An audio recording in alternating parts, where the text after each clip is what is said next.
Hello everyone, Osodhimangi channelলে আজি ৰাতিপুৱা এটা ভিডিও লৈ আপোনালোকৰ মাজলৈ আহিছো। আজি এটা ৰেচিপি ভিডিও হ'ব যিহেতুকে আৰু ৰেচিপিটো একদম নতুন ষ্টাইলত বনাম। মই আগতে কেতিয়াও বনোৱা নাই এনেকুৱা ৰেচিপি। মাংসৰে হয়, মাংসৰ যদিও বহুত কিবা কিবি ব্যৱহাৰ কৰি মই ৰেচিপি বনাইছো, কিন্তু আজি যেটো পাত্ৰত বনাম মানে সেইটো মোৰ কাৰণে একেবাৰে নতুন। সেই পাত্ৰটোত মই কেতিয়াও মানে একো বনাই পোৱা নাই। ঘৰতে বহুত দিনৰ পৰা আনি থোৱা আছিল। তাৰ পিছত এটো উলিয়াই ভাবিলো এটোত কি কৰা যায়। হঠাতে মনত পৰিল যে এবাৰ মাংস বনাই খাই চাও কেনেকুৱা লাগে। আৰু হেয়াই ভাবিলো আপোনালোকক মোৰ সেই পাত্ৰটোত বনোৱা এক্সপেৰিয়েন্স খিনি আপোনালোকৰ লগতো অলপমান শেয়াৰ কৰো। বলক তেতিয়া হলে পাকঘৰলৈ যাও। প্ৰথমতে মই এনেকে সৰু সৰু স্লাইস কৰি পিয়াজ কাটি লৈছো আৰু কেইটামান সৰু পিয়াজ মই গোটাকে ৰাখিছো।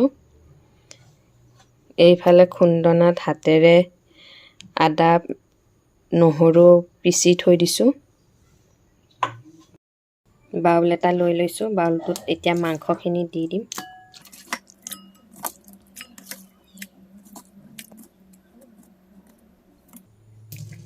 ইয়াতে মোৰ আছে আধা কেজি মান মাংস। ইয়াতে দি দিম এতিয়া পিয়াজখিনি।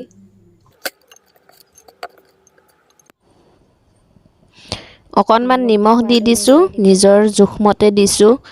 এতিয়া দি দিছো হালধি, জিৰা powder, red chilli powder, meat মছলা আৰু আদা নহৰু পেষ্ট। আৰু এতিয়া দি দিছো 3টা গোটা পিয়াজ। এতিয়া ভালকে সানি লম, গোটেইখিনি যাতে সুন্দৰকে লাগি যায়।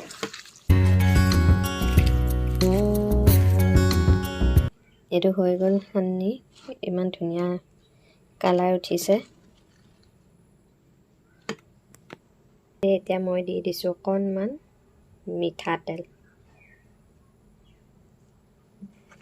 দিখিনি অকণমান লৰাই ইয়াক মই 1 ঘণ্টা মানৰ কাৰণে মেৰিনেট কৰি ৰাখি দিম। লৈকে আপোনালোকক পাত্ৰটো কি পাত্ৰ মই দেখুৱাই হোৱা নাই, এতিয়া দেখুৱাই দিছো কি পাত্ৰত মই ৰান্ধিবলৈ ওলাইছো। এইয়া এটো মাটিৰ বাচন হয়, মাটিৰ এখন কিনি আনিছিলো। কালিয়ে ধুই মিলি ৰ'দত ধুনীয়াকে শুকাই থৈ দিছো। আজি বনাম বুলি আৰু এতিয়া এটোত বনাও। হয়, মই আগতে কেতিয়াও বনাই পোৱা নাই বুলি কৈছোৱে, তথাপিও মানে ট্ৰাই এটা কৰিছো।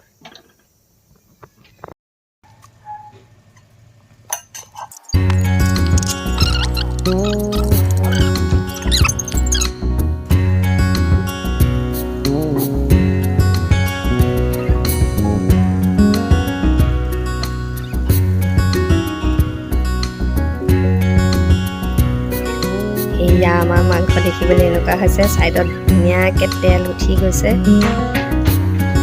ভয়ে ভয়ে বনাইছো কেনেকুৱা হ'ব বুলি, কিন্তু দেখি লাগিছে ধুনীয়া হৈছে, ভালেই লাগিছে। আৰু এতিয়া আমাৰ মাংসখিনি হৈ গ'ল। তেতিয়া যে দেখুৱাইছিলো গেছৰ পৰা নুমাই থৈ দিলো। এতিয়া বাটি এটাত উলিয়াই চাওচোন দেখিবলৈ কেনেকুৱা হৈছে, ভাল লগা হৈছে নে নাই।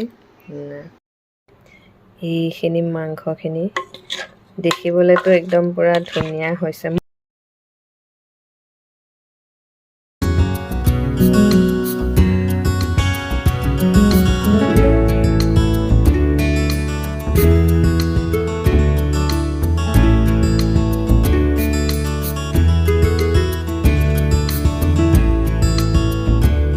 আৰু আমাৰ মটকা চিকেন ৰেডি হৈ গ'ল।